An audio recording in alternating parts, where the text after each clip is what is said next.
जय जय श्री राधे, जय जय श्री राधे, जय जय श्री राधे श्याम। जय श्री कृष्ण, जय श्री राधे। प्रणाम।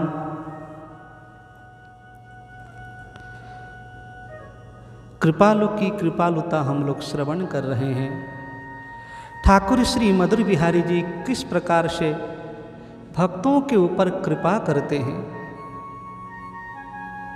आप लोगों ने श्रवण किया, भोली गुजरी जो मैया, उसके ऊपर ठाकुर ने कैसी कृपा की, मदन मोहन जी ने।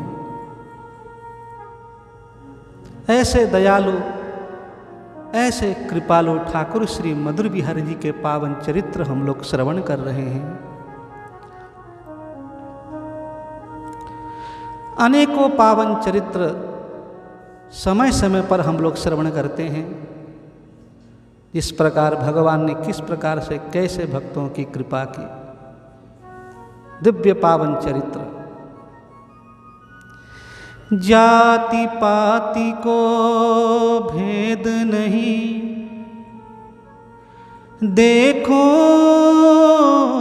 हिय के भाव, जो प्रेमी मोको भजे, निश्चित मो कह पाव। श्री मधुर विलास में पूज्यपाद पूज्य श्री सद्गुरुदेव भगवान ने गाया है। भगवान कह रहे हैं, जाति पाति को भेद नहीं, देखो हिय के भाव। भगवान जात पात नहीं देखते, कितना पढ़ा लिखा है, कितना विद्वान है या अनपढ़ है ये भी नहीं देखते, कितना रूपवान है या कुरूप है ये भी नहीं देखते। देखो हिय के भाव, केवल केवल प्रभु हृदय के भाव देखते हैं। भक्त्या तुष्यति केवलम न च गुणेर भक्ति प्रियो माधव। माधव को रिझाना है तो हृदय में उनकी भक्ति को हमें धारण करना ही पड़ेगा, तभी माधव बहुत जल्दी रिझते हैं। ऐसे कृपालु की कृपालुता कल के पावन चरित्रों में हमने श्रवण किया। चरित्र में कि किस प्रकार से भोली गुजरी के उस दूत को प्रभु ने स्वीकार किया है ना। भगवान के लिए कुछ अलग से लाने की आवश्यकता नहीं है, जो आपके पास है वही ठाकुर को अर्पण कर दो, भगवान उसी से प्रसन्न हो जाते हैं। ठाकुर पदार्थ के भूखे नहीं है, वो तो भाव के भूखे हैं। पदार्थ के भूखे होते तो दुर्योधन के 56 भोग त्याग कर विदुरानी के वहां छिलके खाने नहीं जाते। हम उल्टा करते हैं, 2-4 किलो लड्डू ठाकुर के सामने भोग लगा दिया और दुनिया वालों से नाते जोड़ने लगते हैं। भगवान मुस्कुराकर सोचते हैं, देखो अरे मैं पदार्थ का भूखा नहीं हूं, मैं प्रेम का भूखा हूं। और उनसे प्रेम करते हैं जो दुनिया वालों से, जिनको प्रेम का महत्व ही नहीं पता। इसीलिए प्रेम करो तो ठाकुर से करो, वो पदार्थ के भूखे नहीं हैं। पत्रम पुष्पम फलम तोयम यो में भक्ता प्रयच्छति। देखो आप, पत्ता चढ़ा दो, पुष्पम फूल चढ़ा दो, फल चढ़ा दो, जो है आपके पास सो चढ़ाओ, अलग से लाने की आवश्यकता नहीं है। तोयम जल चढ़ा दो। और वैसे भी भक्ति मार्ग में सबसे पवित्र जल कौन सा होता है आपको पता है ना। वैसे कर्मकांड में आदि अनेकों पूजा पद्धति में गंगा जल को सबसे पवित्र माना गया है, परंतु भक्ति के मार्ग में सबसे पवित्र जल है वो है अश्रु बिंदु है महाराज। 2 बूंद आँखों से अश्रु ठाकुर के चरणों में अर्पण करके देखो आपका जीवन बदल जाएगा। आपका हृदय कितना भी कठोर क्यों न हो वो पिघल जाएगा, आपका चित्त निर्मल होगा और गोविंद के श्री चरणों में लग जाएगा। कितनी कृपा ठाकुर की है देखो। आंसू खजाना है किस्मत से मिलता है, इसके बह जाने से मेरा श्याम पिघलता है। जो है आपके पास सुई अर्पण कर दो, ठाकुर जी उसी से प्रसन्न हो जाते हैं। कुछ अलग से लाने की आवश्यकता नहीं है। जब भगवान श्री कृष्ण का प्रादुर्भाव हुआ मथुरा के कारागार में, जैसे वसुदेव जी लेकर कारागार से बाहर आए, सबसे पहले दृष्टि पड़ी, बादलों ने देखा, आहा, बादल गदगद हो गए, वाह, हम भी श्याम, तो हमारे ठाकुर भी श्याम वर्ण लेकर आए हैं, घनश्याम रूप लेकर आए हैं। बादल रोने लगे, प्रभु हमारे पास तो कुछ भी नहीं है, हम क्या अर्पण करें आपको, क्या दें आपको। तो भगवान ने यही बात कही, मेरे लिए अलग से लाने की आवश्यकता नहीं है, जो तुम्हारे पास है वही मुझे अर्पण कर दो। तो बादलों के पास क्या होता है? पानी, जल। तो बवर्ष महाराज बादल बरसने लगे, गरजने लगे मंद मंद गति से, नन्हे नन्हे वर्षा का बूंद ठाकुर जी के ऊपर वर्षा करने लगे। महाराज देखो, इसलिए भक्त्या तुष्यति केवलम न च गुणेर भक्ति प्रियो माधव। माधव को रिझाना है तो हृदय में वो भाव लाना चाहिए। वो भाव आएगा कहाँ से? वो भाव कथा श्रवण से, भक्त चरित्र श्रवण से, गुरु चरणों की आश्रय लेकर, गुरु सेवा से, संत सेवा से वो भाव हमारे हृदय में प्रकट होंगे। और फिर जब वो भाव हृदय में प्रकट होगा तो फिर दिव्य भक्ति हृदय में प्रकट होगी। और फिर वो मधुर बिहारी, वो बांके बिहारी, वो राधा वल्लभ का वो अहेतु की भक्ति, वो महाराज प्रेमा भक्ति हमारे हृदय में प्रकट होगी। और ठाकुर के पावन चरित्र श्रवण करने से हमें बड़ा आनंद मिलने लगेगा, नाम जप में हमें रस आने लगेगा, सेवा में हमारा भाव प्रकट होने लगेगा, हमारा हृदय निर्मल होगा और महाराज बड़ा ही सरल और सहज होगा। उस सहज और सरल हृदय में ही भगवान की भक्ति विराजती है ना। तो ऐसे ठाकुर इस प्रकार से गोविंद कृपा करते हैं। जब 14 वर्ष वनवास के पश्चात भगवान श्री राम अयोध्या पहुँचे, माता कौशल्या ने 56 भोग बनाया, राम जी के सामने रखा। भगवान श्री राम भोग पाने के लिए विराजमान हुए। हर भोग को उठाकर महाराज भोग लगा रहे हैं। 56 भोग लगाने के बाद राम जी के नेत्रों से अश्रु की धारा बहने लगी। माता ने पूछा, बेटा क्या हुआ, भोग अच्छा नहीं बना? तो राम जी ने रोते रोते कहा, माँ मैं इन 56 भोग में माता सबरी के बेर का स्वाद ढूंढ रहा था, वो बेर का स्वाद मुझे मिल जाए, परंतु इन 56 भोग में मुझे माता सबरी के बेर के स्वाद नहीं मिले। देखो आप, क्या वो बेर में स्वाद होता है इतना? वो बात नहीं है, बात है भाव की। जिस भाव से माता सबरी ने भगवान श्री राम को भोग लगाया वो दिव्य भाव था। तो भगवान भाव के भूखे हैं, पदार्थ के भूखे नहीं हैं। इसलिए जो है आप उसको अर्पण कर दो। संत कहते हैं भले थोड़ा भोग लगाओ सामर्थ्य के अनुसार, और उसमें भाव हो।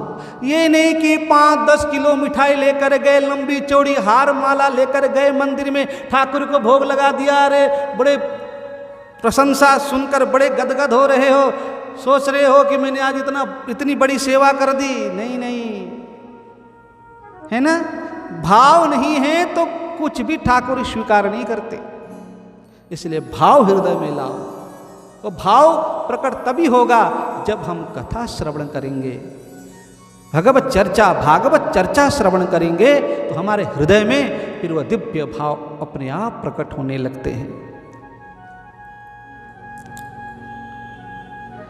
भक्त संत कहते हैं बहुत सारा सामान लेकर मंदिर में जाओ भोग लगाने के लिए, उसमें भाव नहीं है ना तो खाली लिफाफा के समान होता है। वो लिफाफा कितना भी अच्छा क्यों ना हो दिखने में, जिसको भी दोगे सबसे पहले लिफाफा खोलकर देखेगा अंदर क्या है, कितना माल है, कितना धन है। लिफाफा कितना भी अच्छा हो, अगर खाली लिफाफा है तो जिसको दोगे वो लेने वाला खुश होगा क्या? नहीं होगा। लिफाफा भले 50 पैसे का हो, लिफाफा भले 1 रुपए का हो, अगर उसके अंदर नोट डला है तो जिसको दोगे वो लेने वाला खुश होगा।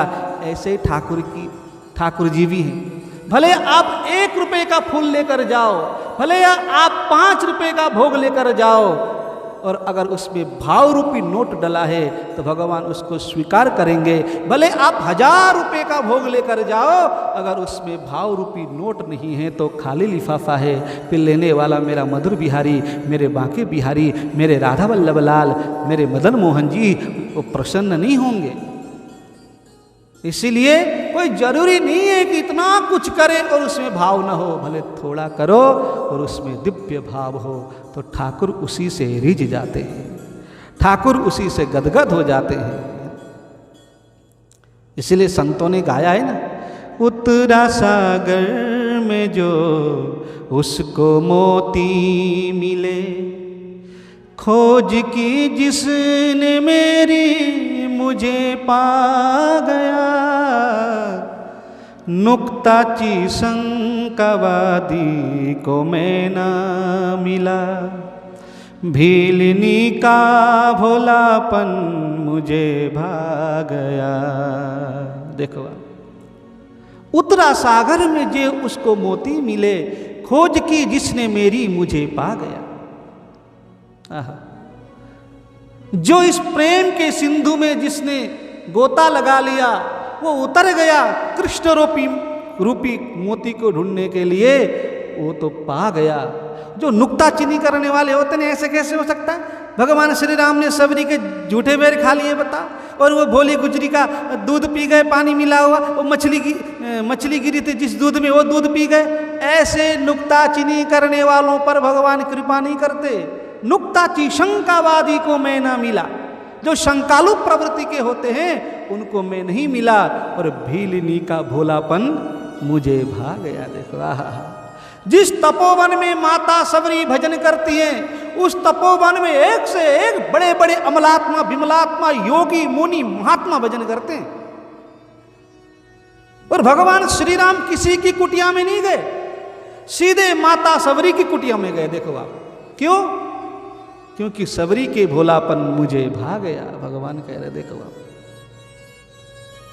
अरे तप सबरी से भी अधिक तप करने वाले महात्मा बैठे हैं उस तपोवन में, बड़े बड़े ऋषि विराजमान हैं। सब लोग तो इंतजार ही करते रहे कि प्रभु हमारी कुटिया में आएंगे, वो भगवान सीधे सबरी माता की कुटिया में चले गए। सरलता, निष्कपटता, निश्छल हृदय में आए तभी हम भक्ति में प्रवेश कर पाते हैं। चालाकी भी साथ में लेकर चले और भक्ति भी करे, ये नहीं हो सकता। चालाकी, ये कपट हमें छोड़ना पड़ेगा। भगवत प्रेम पाने के लिए हमें ये सब कुछ त्यागना होगा, तभी हम उस दिव्य प्रेम को पा सकते हैं। हम दोनों साथ में लेकर चलना चाहते हैं, हम चालाक भी बने रहें और कपट भी हमारे अंदर हो, है ना। लोग हमें भक्त कहें, ऐसा भाव रख के आगे बढ़ने से फिर हम आगे नहीं बढ़ सकते। माता सबरी को देखो, आहा, जब ऋषि मतंग सबरी के गुरुदेव भगवान जब भगवत धाम को चले गए, बोलकर गए थे कि सबरी दुखी मत होना, श्री राम एक दिन तुझे दर्शन देने के लिए तेरी कुटिया में आएंगे। गुरु की आज्ञा प्रतीक्षा कर रही है। वहां भाव देखो माता सबरी के, कैसे भाव है, विलक्षण दिव्य भाव। सबरी की सेवा सभी संत स्वीकार नहीं करते थे उस तपोवन के, इसलिए माता सबरी रात्रि को ही उठकर संतों की सेवा में लग जाती। संतों के लिए हवन के लिए समिधा लाने के लिए रात्रि को ही निकल जाती। संत उठते उससे पहले ही समिधा लाकर बोझ बनाकर कुटिया के बाहर रख देती। देखो, सेवा करने वालों को सेवा मिल जाती है, जिसको करनी नहीं है ना उसको तमाम कितनी बार भी बोल दो सेवा नहीं करेगा वो। करने वालों को सेवा मिल जाती है। देखो सबरी ने सेवा ढूंढ ली। अरे और तो और, जब भगवान श्री राम लंका जा रहे थे, समुद्र पर सेतु बंधन बना रहे थे, जो पुल बना रहे थे पत्थरों का, बड़े बड़े बानर हनुमान जैसे बड़े बड़े महाराज दिव्य शक्तिशाली भगवत भक्त बड़े बड़े शिला पर्वत उठाकर ला रहे थे और पुल का निर्माण कर रहे थे, सेतु बना रहे थे। वहाँ पर एक छोटी सी गिलहरी भी थी, गिलहरी जानते हो ना वो, उसने देखा अरे इतने बड़े बड़े पहाड़ पर्वत उठाकर ला रहे हैं, मेरे पास तो इतनी शक्ति नहीं है, मैं कैसे सेवा करूं। उसने भी सेवा ढूंढ ली। देखो जल में डुबकी लगाती, जब उसके सारे जो रोम भीग जाते, आके समुद्र किनारे लोटपोट हो जाती, उसमें जो रेत जो बालू जो चिपक जाता उसको साथ में लेकर जाती और सेतु के ऊपर चढ़कर फिर शरीर को हिलाती और वहाँ से रेत नीचे गिरता और खुश हो रही है कि मैं भी सेवा कर रही हूँ, भगवान की कार्य में मैं भी सेवा योगदान दे रही हूँ। जैसे श्री राम ने देखा गदगद हो गए, उसको उठाया अपने हृदय से लगाया और भक्तों के मुखारविंद से हमने श्रवण किया, राम जी ने ऐसे हाथ फेरा और 3 अंगुली की रेखा आज भी गिलहरी के ऊपर वो रेखा बनी हुई है। ऐसा भक्त लोग गाते हैं। मेरा कहने का भाव, सेवा करने वालों को सेवा मिल जाती है। देखो सबरी माता को सेवा मिल गई और ऋषि उठे, उससे पहले ही ऋषि जो वहाँ से स्नान करने के लिए पंपा सरोवर जाते हैं ना, तो उस मार्ग को रात्रि को झाड़ू बुहार करके साफ करती थी, किसी ऋषि के चरणों में कंकड़ न लग जाए, कोई कांटा न चुभ जाए, इसलिए रात्रि को झाड़ू बुहार करती ऋषियों के उठने से पहले ही। जब तक ऋषि उठते तब तक तो सबरी माँ सारी सेवा निपटा लेती। ऋषियों को पता ही नहीं चलता, ऋषि एक दूसरे से पूछते भैया ये सेवा की चोरी कौन कर रहा है, ये सेवा इस प्रकार से कौन कर रहा है, ऋषियों को पता ही नहीं चलता। धीरे धीरे अवस्था, वृद्ध अवस्था को माता सबरी जाने लगी। एक दिन नींद जल्दी खुली नहीं, राम विरह में, गुरु विरह में रो रही थी, थोड़ी सी निद्रा आ गई। इधर प्रातःकाल होने लगा, जब नींद खुली तो भागी भागी झाड़ू लेकर गई और सोहनी सेवा करने लगे। उस मार्ग को इतने में ऋषिगण जग गए, स्नान के लिए पंपा सरोवर पहुंच गए। स्नान करके वापस आ रहे थे ऋषि, एक ऋषि का स्पर्श सबरी से हो गया। हमारा ऋषि इतने क्रोधित हुए, अरे पापात्मा तूने मुझे छू लिया, अरे अधम नीच, मैं स्नान करके पवित्र होकर आया और तूने मुझे छू लिया। तमाम महाराज फटकार लगाई। ऋषि दोबारा स्नान के लिए पंपा सरोवर गए। देखो परंतु प्रभु की लीला देखो आप, जैसे ही ऋषि ने पंपा सरोवर में डुबकी लगाई, सरोवर का सारा जल दूषित हो गया। अरे मोटे मोटे कीड़े पड़ गए जल में, पानी इतना दूषित हो गया, जल दूषित हो गया। ऋषियों को ऐसा लगा कि सबरी के शरीर से स्पर्श हो गया, मैं उसके पाप मेरे शरीर में आ गए, मैंने सरोवर में डुबकी लगाई तो वो पाप सरोवर में चले गए तो जल दूषित हो गया। बात ऐसी नहीं थी, बात थी एक भक्त का अपमान करने का फल था ये। सबरी जैसी महान भक्त का अपमान का फल प्रत्यक्ष रूप से ऋषियों ने देखा, परंतु वो समझ नहीं पाए। महाराज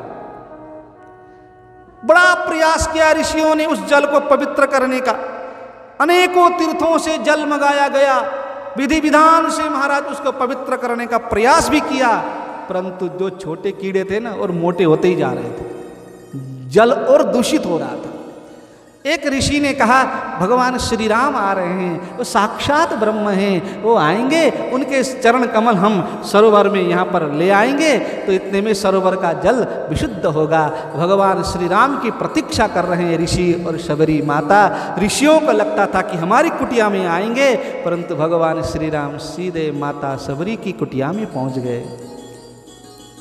ऋषि तो उस कुटिया में जाना भी नहीं चाहते थे, परंतु क्या करे, जब राम जी ही वहाँ चले गए तो इनको भी आना पड़ा। उन्होंने आकर कहा प्रभु सरोवर का जल दूषित हो गया है, कृपा करो ना आप, हे दयानिधान, आप अपने चरण कमल पधारो, वहाँ जल विशुद्ध होगा। भगवान भक्त की महिमा बढ़ाना चाहते हैं। भगवान ने कहा ऋषियों आप इतने बड़े बड़े तपस्वी, वर्षों से तप ध्यान जप में लगे हैं, मैं तो अभी अभी तपस्वी बना हूँ, ज़्यादा समय भी नहीं हुआ, जब आप लोगों के चरणों से सरोवर विशुद्ध नहीं हुआ तो मेरे चरणों से कैसे होगा? ऋषियों ने कहा प्रभु कृपा करो ना, आप साक्षात ईश्वर हैं, आप ब्रह्म हैं, सगुण साकार रूप में आए हैं, चलिए ना। भगवान को लेकर गए ऋषि और भगवान की लीला देखो। जैसे भगवान श्री राम ने अपने चरण कमल सरोवर में स्पर्श कराया उस जल में, वो जल और दूषित हो गया और गंदा हो गया हमारा जल। अब तो ऋषि आश्चर्यचकित हो गए। ऋषियों ने कहा प्रभु अब क्या करें? तो राम जी ने कहा कि मैं एक युक्ति बता सकता हूं जिससे कि सरोवर का जल पवित्र होगा, विशुद्ध होगा। ऋषियों ने कहा प्रभु बताइए। तो भगवान श्री राम ने कहा हे ऋषियों, माता सबरी के चरण धोकर उस चरणामृत को लेकर आओ और इस सरोवर में डाल दो तो सरोवर विशुद्ध हो जाएगा। ऋषि एक दूसरे को देखने लगे। सबरी का चरणामृत, भगवान की आज्ञा थी, भगवान के सामने कौन बोल सकता है? ऋषि जल पात्र लेकर माता सबरी की कुटिया की ओर चल पड़े। सबरी मैया ने देखा सारे ऋषि मेरी कुटिया की ओर आ रहे हैं और डर गई, कांपने लगी, क्या हो गया? कोई अपराध बन गया क्या? ऋषियों ने जाके कहा सबरी हम तेरे चरणामृत लेने आए हैं, चरण धोने आए हैं, प्रभु की आज्ञा से आए हैं। माता सबरी ऋषियों से चरण कैसे धुला सकती है? वो वहां से भागी। भगवान श्री राम ने कहा कोई बात नहीं, उसको भागने दो।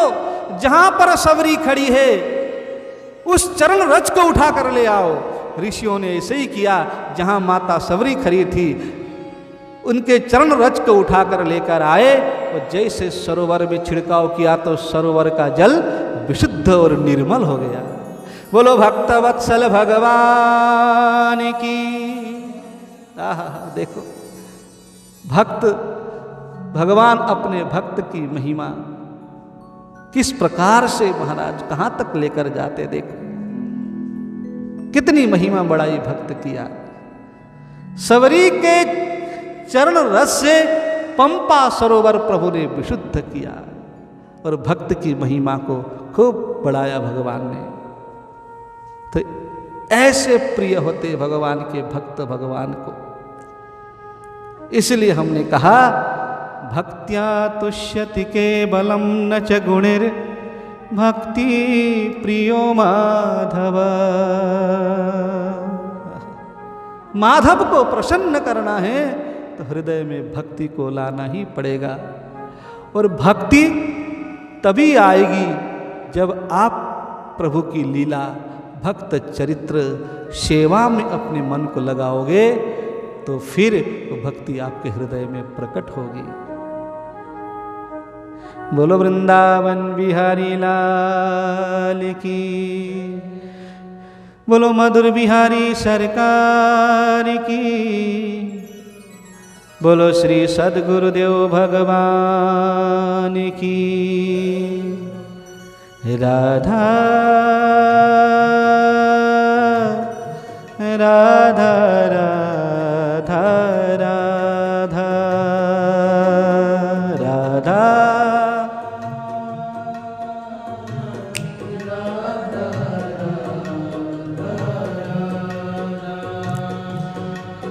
राधा राधा राधा राधा।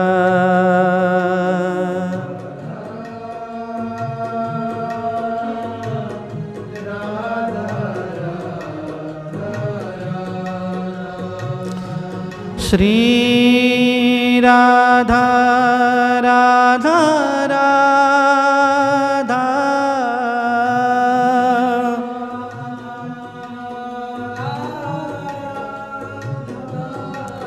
राधा राधा राधा राधा राधा।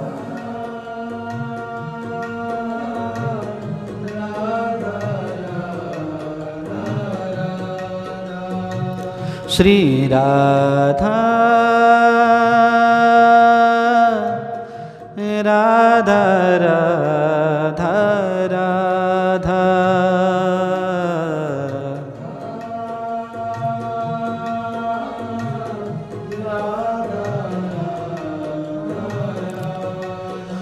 बोलो मधुर बिहारी लाल की, बोलो श्री वृंदावन धाम की, बोलो श्री सद्गुरुदेव भगवान की।